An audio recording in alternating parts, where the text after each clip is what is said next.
like real life. Weird name for a chicken. And here is the play area with a sandbox, fully functional slides, a crack in the floor. It's a one-way portal back to the surface, just like every McDonald's in real life. And in here, you have a nice area to enjoy your food. Oh hey, Estelina's working on the garden.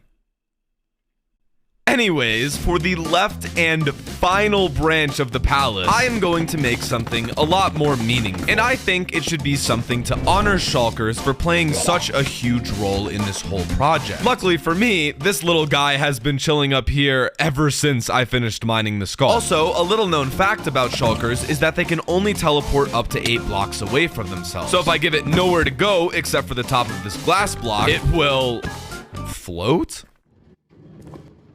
Took you long enough. Now let's just fully encase it into glass so that it's protected. Now for the actual build, I want it to be kind of a supernatural shrine of sorts. And that can be achieved simply by adding some floating rings around the shulker and then some chains holding the shulker in place. Then I can connect the center to this pathway through the shrine.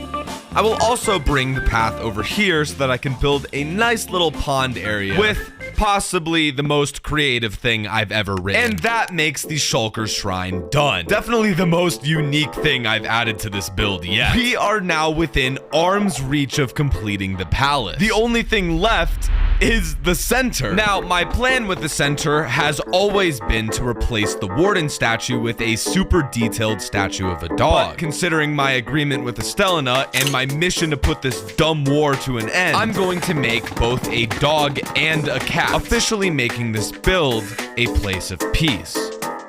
Also, each reinforced deep slate block used in the warden statue is mineable. It just takes a minute to break each block, even with efficiency 5 and haste 2.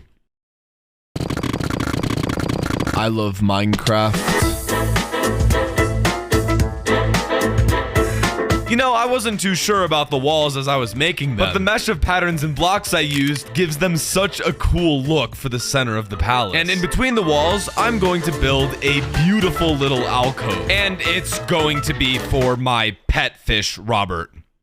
Yeah, I'm not kidding. Now let's move on to making the statues. I want these things to be absolutely perfect. So I'm going to design them in a creative world first and then recreate them on the server. And if you can't tell, the statues are going to be made out of solid gold.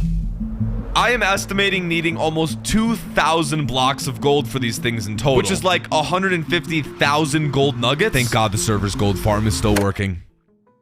Yeah, I'm willing to bet that this is more gold than most of you guys have ever seen at once.